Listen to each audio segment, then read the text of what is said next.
It's been nearly a week since the U.S. House of Representatives voted to formally begin an impeachment inquiry against President Trump and make those hearings public. This week, those same lawmakers are back home in their districts, including Western Iowa Congresswoman Cindy Axne, who voted to proceed with the inquiry.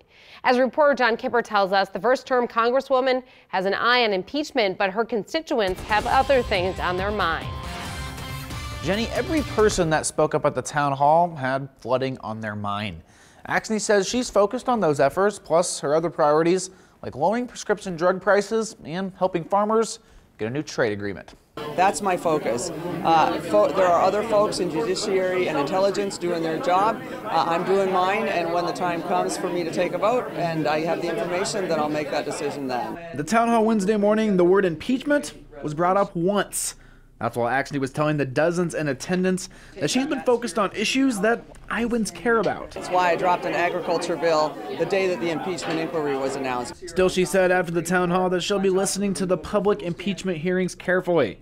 But she believes President Trump and his administration has already admitted to some wrongdoing. So we have a president who not only asked a foreign entity to get dirt on his opponent, but then he basically held out military funding that was appropriated by Congress as a threat. Those acts are impeachable. I mean, it was quid pro quo. Axne's Republican colleagues, whose districts sit right next to hers, voted to not open the impeachment inquiry at all.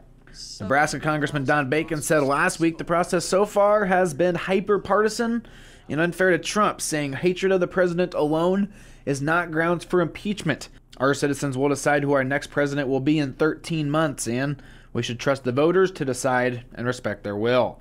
Iowa Rep. Steve King called the process a sham, saying President Trump is correct to describe this as a witch hunt, and the president's phrase takes on added significance with the actions of the Democrats in the House.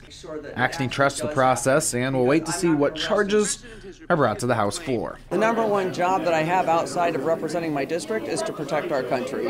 And so we've got to have all the information that we can get to ensure that our elections aren't tampered with, because only Americans should be influencing who wins. The House will head back to D.C. next Tuesday, and a few days later is when the public hearings on impeachment will begin. Reporting in the studio, John Kipper, 3 News Now.